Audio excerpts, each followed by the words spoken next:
What's going on, Knicks Nation? Salute and all that good stuff. So, after winning 3 straight, the Knicks have now lost 3 straight. 3 games in which the Knicks have struggled to score past or even reach 90 points. 2 back-to-back games at 89. And tonight's loss, we only scored 88 points. This is another game with very little, if any, positive things to say. So I'm not going to drag this out. You already know what time it is. Run that intro.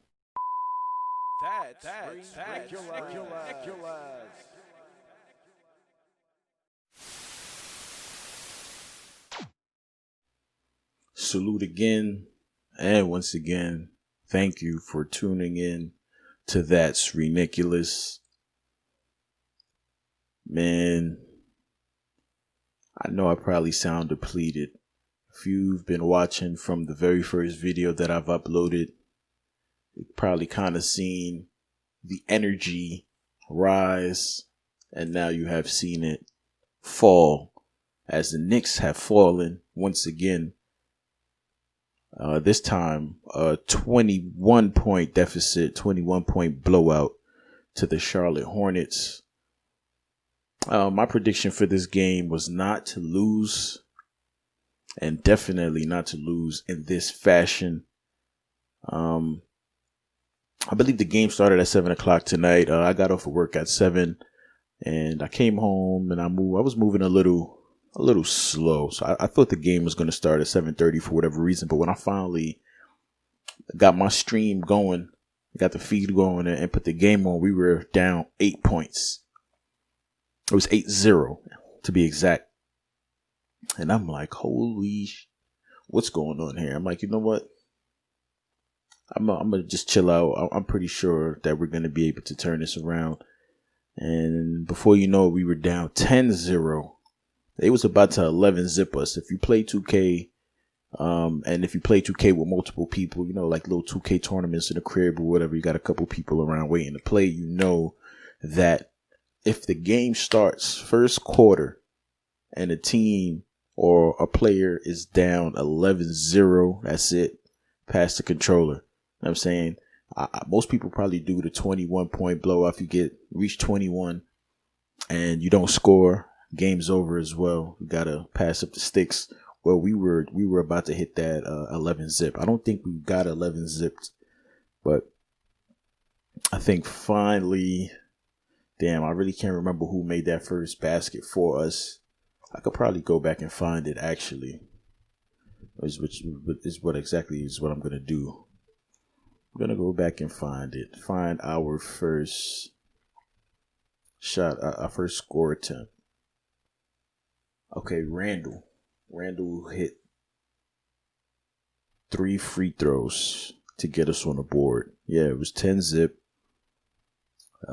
Hayward was giving us the business tonight. It was 10-zip, and then finally Randall got fouled at the 3-point line and hit 3 free throws. And we pretty much was fighting uphill ever since that moment. I think we went down as much as maybe about 15, and then we started to fight back again. Kevin Knox played a pretty decent game tonight. Excuse me. I know y'all probably see in a lot of my videos, I got like this gas issue where I'm always burping. I'm not going to edit any of that out. We're just going to keep it rocking. But it's like, geez, can the gas chill so I can get through my video and then, you know what I'm saying, do whatever it want. I'm happy it ain't coming out the other end, because that'd be something else for that to come out in a video. But I think I'm going to probably do things a little differently tonight, because, I mean, it's really when you look at it, we got 1, 2, 3, 4, 5, 6 Knicks players that scored in double digits. So you would think that's a positive. I mean, I guess you can take it away as a positive. And then we have Kevin Knox shot 41% from the field / from 3. No, Emmanuel quickly did horribly. Elfrid Payton shot 50% from the field. Rivers 41 from the field, 33 from three. Mitchell Robinson, of course, 100% from the field. Julius Randle struggled tonight. He only had 11 points. He had 5 assists, 5 boards, 4 turnovers. And one of the turnovers was just ridiculous. Like the dude, does his usual drive and spin, and he jumps up in the air. I'm guessing he saw Knox in the corner, and he must have thought Knox was going to move, which is an issue I have with Knox. Knox really stays in one spot and just waits for the ball. He needs to move around a little bit more. But I guess he must have spotted Knox in that corner on the right side, and he went up in the air thinking that maybe Knox was going to move, at least maybe run a little bit towards the elbow of the 3-point line or more along the top of the arc. And he turned around to throw the ball and just throws it out of bounds. He threw the ball away. And he was upset with Knox because Knox didn't move into that spot. But it's like Clyde always says, the cardinal rule or the cardinal sin of passing is to leave your feet and attempt to make a pass.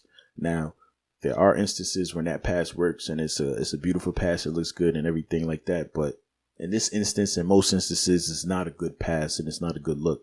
And, I could understand probably why he's mad at Knox for not moving and just staying in that spot. But at the same time, you shouldn't be leaving your feet and expecting somebody to be in another spot. Like LaMelo Ball was on Knox, and it was been a bad pass to pass it directly to him. So if y'all didn't make eye contact and you give him a little head nod to let him know to move, then that shouldn't have been where you went.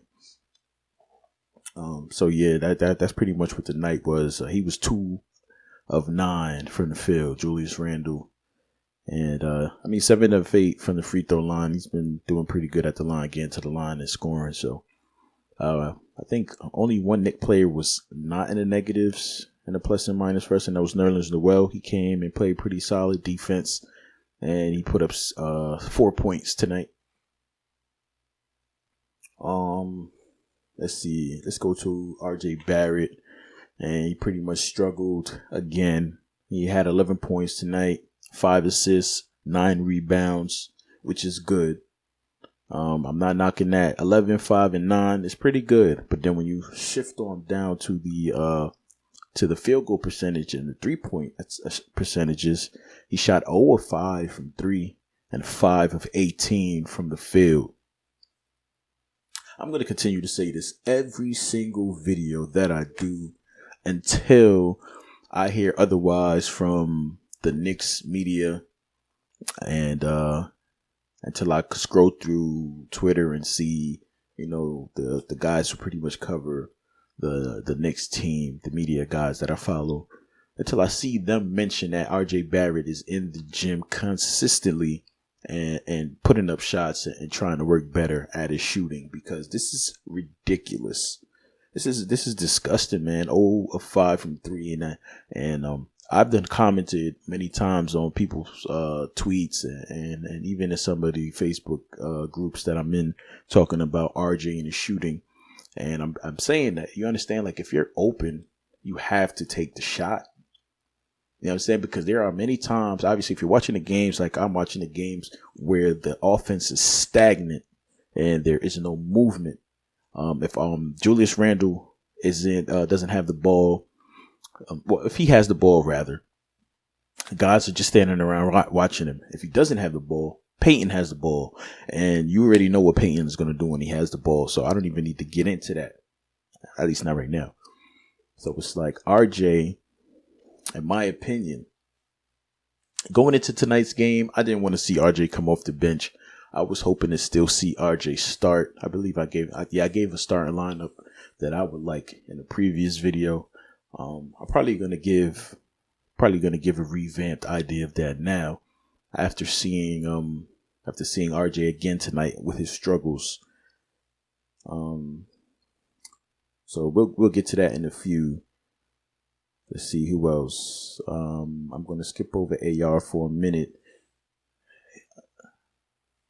Elfrid Payton, he dropped 15 points tonight. He had 3 turnovers, 2 steals, 4 assists, 6 boards. He was 0 of 2 from free throw, which we should never have happen. He was 1 of 3 from the 3-point line, which I don't know why he's shooting threes, but I'll take the one that he made. But why are you shooting threes?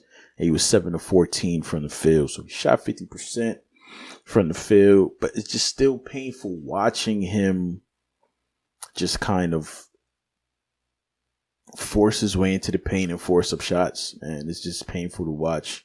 I'm just tired of seeing it, honestly. Emmanuel quickly had about 30 minutes tonight. My previous video, I spoke about quickly coming into the starting lineup and playing, not having to play 30 or 30 plus minutes, but, somewhere in the 20s. So tonight we got to see him 28 minutes, about 29 minutes, so roughly 30 minutes of playing time for him tonight. He was 1 of 10 from the field, a depressing 10%. He was 0 of 6 from 3. Another depressing stat. He only got to the line 1 time, and that's pretty much has been his strength with us, is shooting those free throws. He only had 3 points and had 3 assists, 4 boards. So bad game for IQ, and maybe he's hit the rookie wall early, and that might be a good thing.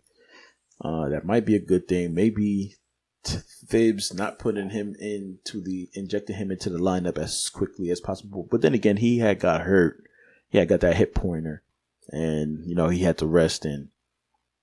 But I don't know. Like, it just seems like the confidence is starting to fade away with some of these guys. Knox had a pretty good game tonight. You mentioned Knox had 19 points. He had a block. He had 2 assists, 5 boards. What else was his numbers looking like? 5 of 12 from 3, 7 of 17 from the field. And he had hit damn, my bad. But he had hit I think 5 straight threes. And he was kind of bringing us back into the game because we were doing bad. We weren't able to find any offense. Julius Randle, I believe, had gotten into. Did he get into foul trouble early? Yeah, it was first quarter. Yeah, like mid to late first quarter. He had got his second personal foul, and I believe he sat, and we got our offense from Knox. Knox was hitting in that first half, and he played about 30 minutes as well tonight. I really don't have any complaints with Knox yet. Right now, I do have complaints, but not so much specifically about this game, but more so about his game as a whole. So Mitchell Robinson, 12 points tonight. He only had 1 foul. He had 2 blocks, 2 steals, 11 boards. He was 2 of 4 from the free throw line. We got to get him to work on that. And he was 5 of 5 from the field, which I think I mentioned already. And last we have Austin Rivers, who got a start tonight because Reggie Bullock is out. So he started for Payton, Rivers, RJ, Julius, and Mitchell Robinson. Austin Rivers played about 38 minutes tonight. He had 13 points. He had 5 fouls tonight. So, those guards were giving him a run for his money tonight. He had 3 turnovers, 1 steal, 1 assist, 4 boards. And he was 3 of 9 from the 3-point line, 5 of 12 from the field. And I think that pretty much sums up the numbers, box score. And Gordon Hayward had 34 on us tonight. Now, I was one of the guys who, when I seen how much Michael Jordan paid that man, I was like, what is he doing? $120 million for Gordon Hayward, a banged up, beat up Gordon Hayward, who has been a shell of himself over there in Boston. But tonight he showed why he might still deserve to be a high paid and a highly sought after forward in this league, because He was looking good, man. He was 10 of 10 from the free throw line, 2 of 2 from 3, 11 of 17 from the field. He had 3 turnovers, but I'd take that. I'd take that over anything we got from our guys tonight for sure. But I don't do that. I don't really get into the opposing teams, the numbers and stuff like that. I just thought that was crazy. Like that type of the game was just looking so easy for him, just so smooth. There was a play where LaMelo Ball, I don't know if he caught a rebound and he just threw an outlet, threw a football pass like a bullet from one end of the court all the way to the other end. Gordon Hayward catches the ball and immediately just does like a fadeaway, faded like damn near out of bounds to the side, and all water just went in. And that was just the tail of the tape of what type of game it was for us tonight. Man, it's just so depressing. It's just so depressing. Just coming into these games where, like tonight, our biggest lead was 1 point, y'all. Our biggest lead was 1 point.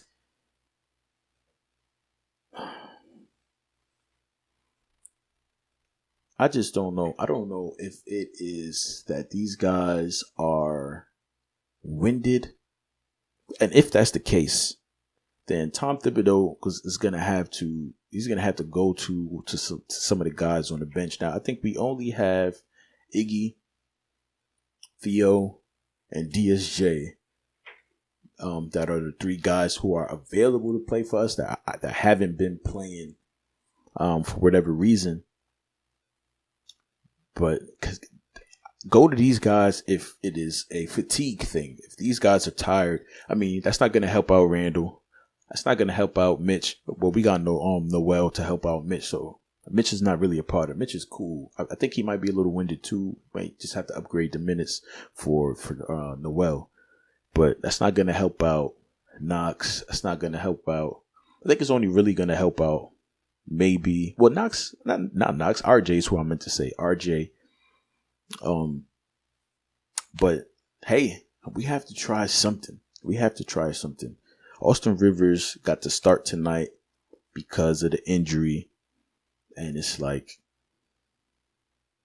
it wasn't too much a difference for us. That wasn't the starting lineup that I would have preferred to see. I think, man, at this point, it's hard to say.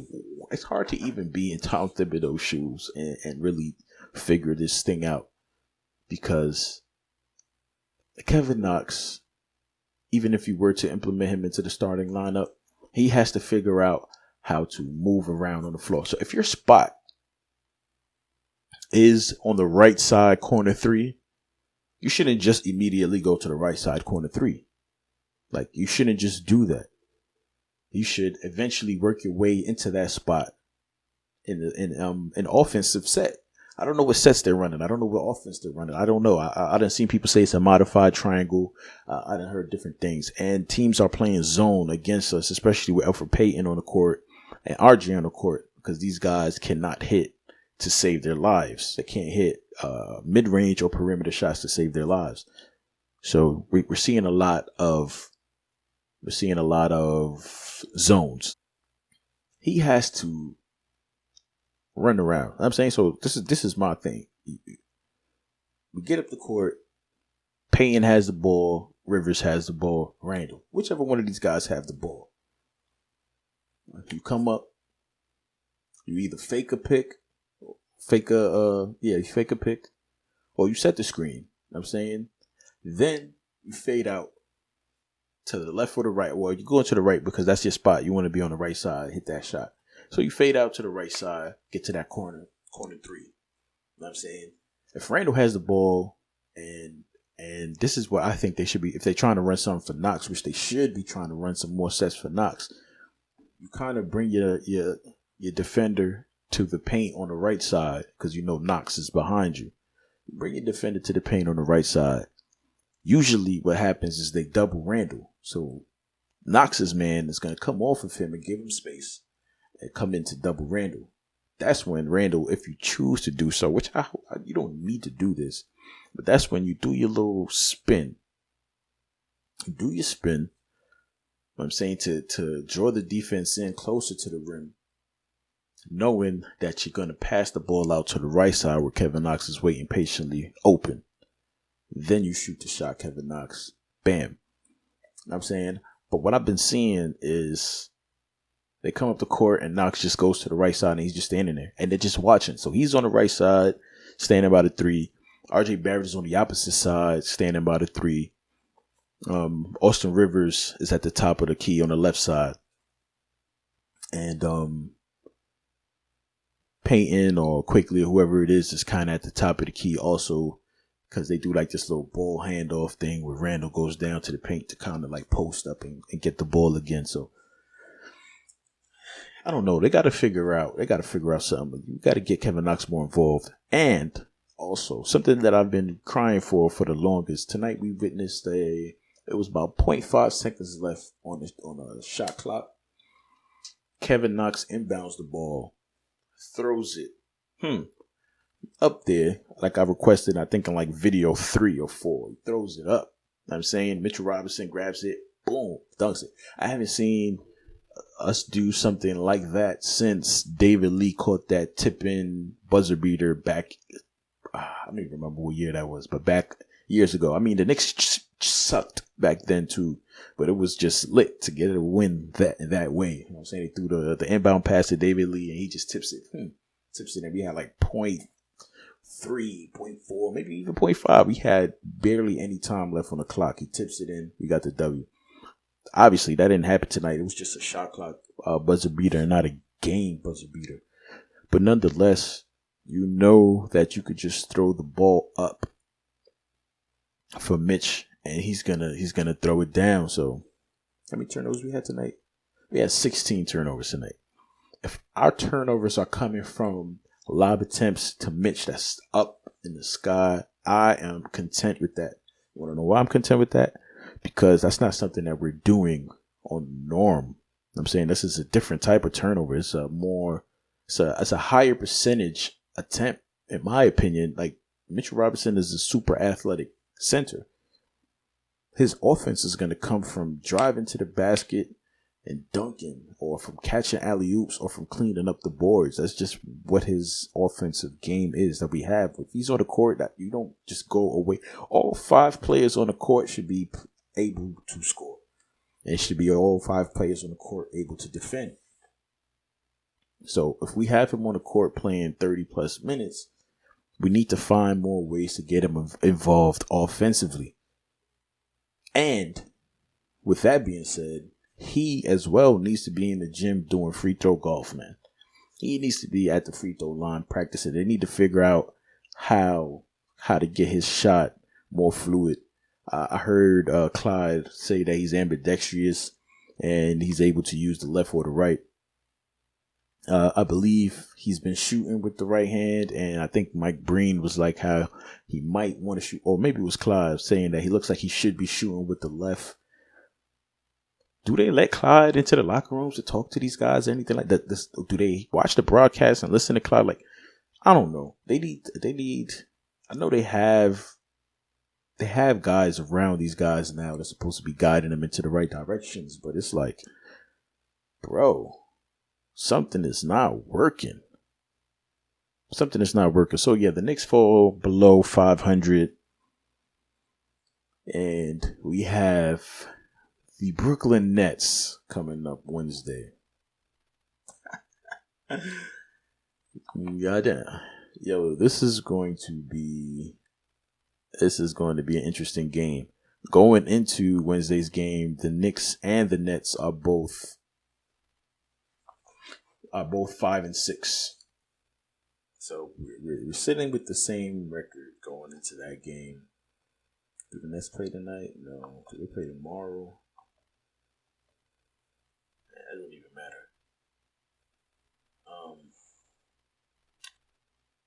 This looks like it's going to be an ESPN game. This is going to be an ESPN game. And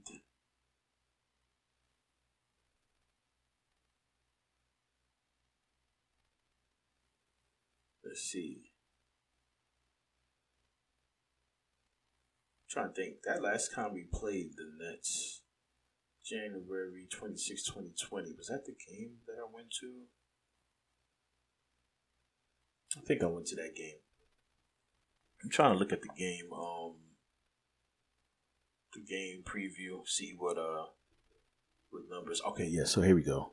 So the Nets average 118 points per game to the Knicks 100. Now, mind you, our last 3 games we have not even reached 90 points. It was 89, 89, and now 88. The rebounding numbers is pretty much the same. They average like 3 more assists than us. They average more steals and more blocks, but those numbers are pretty close. I'm fighting back some yawns right now, man. I want to yawn because I'm tired, but I just need to get through this video. We're at 25 minutes now, so I'm going to try to wrap it up. I've been trying to keep my videos pretty short, like below 30 minutes, but I just be getting on my rants, and before you know it, 30-minute mark. But we both average about 15. Well, the Nets average about 16 turnovers. We average 15 flat at this moment. They shoot a better percentage than us, obviously, from the field and from 3. And they're much, much better free throw percentage shooting team than us. Fast break points 15-6. So I mean, outside of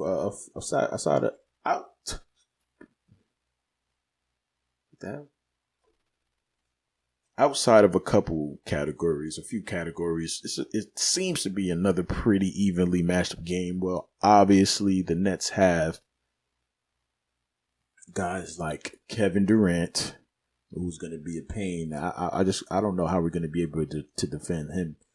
They got Kevin Durant, they got LeVert, they got Joe Harris, and then they got a big man in Jared Allen, who's pretty solid. So this is going to be an interesting matchup to see Mitchell Robinson and Jared Allen going at each other, especially with Mitchell Robinson's improvements on defense this season and being able to stay disciplined and stay out of foul trouble for the last couple games. It's going to be interesting to see the Knicks attempt to defend these guys. They have some pretty good 3-point shooters, and honestly, I'm predicting another blowout. I'm gonna just put it out there. If we win, obviously I will be excited and I welcome a victory. But my predictions say blowout because I don't see the Knicks. I don't know how. Supposedly, we rank as number 1, at least coming into tonight's game. I believe we ranked as number 1 in perimeter defense. Yet somehow, as I'm watching the game, I could just see teams just killing us from the 3-point line. Just wide open 3 after wide open 3.